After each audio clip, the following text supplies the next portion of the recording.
If I may request, we all take a moment to stop doom posting about Moth and continue in my personal time-honored tradition of ignoring everything else that's going on with a set to go ahead and just brew Lunar and see if I can make it work this time. And in my excitement, I have removed a Havocub from the deck. So we've seen a few Lunar things so far this set.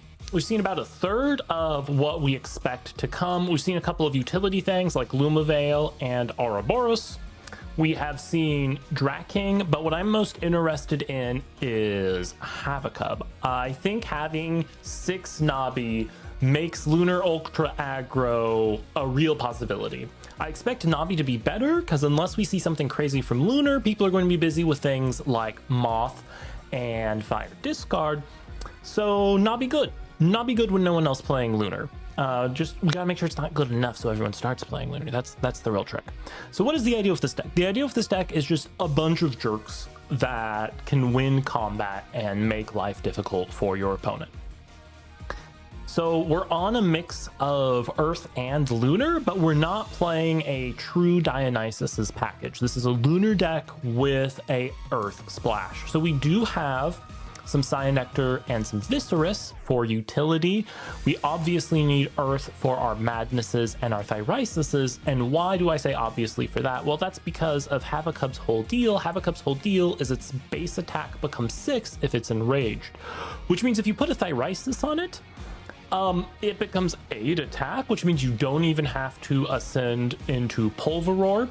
But Havocub being a Nabi, if you get something with it, you can go straight to Pulveroar, and then when Pulveroar does damage, you can recur Dionysus's cards, which means that Madness and Thyrsius can come back to us and be used again. We have a Werepup package here. Man. Werepup I feel like was a trap in livestream before the unban we shall not mention. But I think in a ultra aggro strategy it makes a lot of sense because Lunar Phase, Lunar Eclipse clearing the way is just really good. If you're going second, you can simply side out a full moon into a second Lunar Eclipse, for example, and be searching. We're playing Like a Void, Escaped from Tartarus for its stats. Having the 5 defense I think will be helpful. Until we can really dig into the format, it will be hard to fully assess whether or not the counter rune immunity or the stats are better. But since we are playing Cyanectar and Artemis's Arrow, which can suppress, there is a possibility to get the bonus of casting another Werepup and even possibly popping with it. So for now I've gone for stats. We are trying to win combat, so we have Argo with a necklace and 2 Thyrsiuses, and we want our bodies to stick around, so we also have Rise from the Shadows. I've been doing some testing with this deck, and it has me kind of excited, mostly to see how Lunar finishes filling out. I feel like in livestream this deck is fine enough. I've been playing a lot of Crabs, and this feels about as good as Crabs to me, but we'll have to see how the rest of the format shakes out. I will just simply ignore that Moth exists and assume this will be fine. So let's do some test stands and kind of show what's going on here. The thing about this deck is you have 3 Viscerus, 3 Nabi, 3 Havocub, which means you have 9 possible openings, basically a 1 in 4 chance you're going to get one of those ultra aggro options to start with, and then there's also 3 Werepup on top of that, so it's kind of like 12. So in my opinion, this makes for a deck that can go really aggressive really fast. So we'll go ahead and draw 5 here, and awesome, we can already see we have a Havocub. Now if we're going second, I think the choice is easy here. You go Havocub plus Thyrsius like so, and you just immediately put pressure on. Now, going first, we do have 2 really good counter runes here, so we could do something like this and simply say, better have it. What's really interesting is if you get a Thyrsius on a Havocub, unless you have Dionysus's runes you immediately want to recycle, there's not a whole lot of reason to get rid of a 1-drop with base 8 attack. Now, unfortunately, we didn't draw any other Elestrals, so we'll see here if we can draw into some. Full Moon, there's a Nabi. So we would be some expended draws down here. We do draw into some madnesses, so we would probably choose to go get Pulveroar once we had a couple of madnesses going on. The nice thing about Pulveroar is your Thirsius is never truly gone, because you can go Havocub, Ascend. If you deal damage with the Pulveroar, you can just add the Thirsius back. But also saving that and just having a 1-drop 8 on the field is a awesome option. So let's go ahead and reset here and see what we get this time. So yep, this is a classic good opening here. We can simply go Cyanectar. We can get the poison tipped arrow and immediately set that. This deck, because it does basically just rely on putting one guy down per turn, has a ton of back row, as you can see here. The goal kind of being, if I pop open the deck and you can see we got the Argos, we got the Gorgon's Gazes, we got Pandora's Boxes, we have the PTA.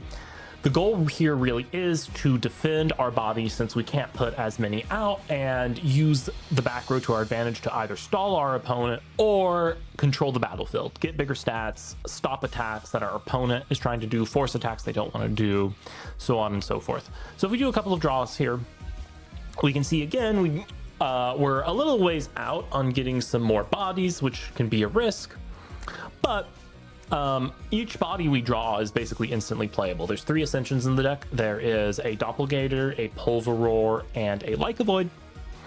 So every other body is instantly playable outside of them. It is a fairly low to the ground strategy, which I have come to really kind of enjoy in Elestrals. Okay, so again, we got one body in all the back row, which is totally fine. We love ourselves an Argo. Argo is an extra double battle trick on Havocub because it can go straight to an 8. You don't even have to go get the Necklace of Harmonia. Necklace of Harmonia would only make it a 9. It would only be 1 stat extra than going for simply a Thirsius. Okay, we'll do one more test hand here. Okay, and we can see this time we got some good bodies and some good back row. That's really kind of the idea behind this deck, is you have all of your bodies are good value and you're playing sufficient back row that you should always end up with a decent combination of back row and bodies. If you're going first here, you definitely go Viscerus. If you're going second, Nabi into something is always good, but assuming we're going first here, Viscerus, Argo, Gorgon's Gaze, awesome. We draw for turn, and now we can start doing things, right? We can drop a Nabi that is going to drop our Viscerus, but that's totally fine. It'll do -2 attacks. It will be able to go in, do its thing, Innocent Doppelgator. Maybe Viscerus goes in. If we have to, we'll use Argo here. Throwing a Thirsius onto something like Viscerus feels totally fine, in my opinion. We have a second Pandora's Box in hand we could throw down for the turn. And just, yeah, we'll keep drawing into guys and back row, and it will be a good time. It's really hard to say how this low to the ground strategy is going to perform. If Moth really is, you know, Locagon 2.0, it might be a hard time for low to the ground strategies like this to take over. I do think there is a world this can work against Moth, in the sense that you can expect Moth to kind of be a 10. It's easy for Havocub to get up to an 8. If you throw in some of the tech cards we're seeing, like Ouroboros, maybe you just send the Moth back to hand, and there's still some other lunar cards to come. So I have some hope here. This will work out, and I'm just really excited to keep cooking with Lunar this set. I know we have some more reveals to go, and I look forward to seeing what you all are cooking in the various Discords. So if you haven't gotten your pre-orders in yet and you're excited for Lunar this set like me, check out the diddly-do in the description for a referral code to go get some pre-orders today. But otherwise, I look forward to continuing to watch the reveals with you all, and until next time, happy clashing, my fellow casters.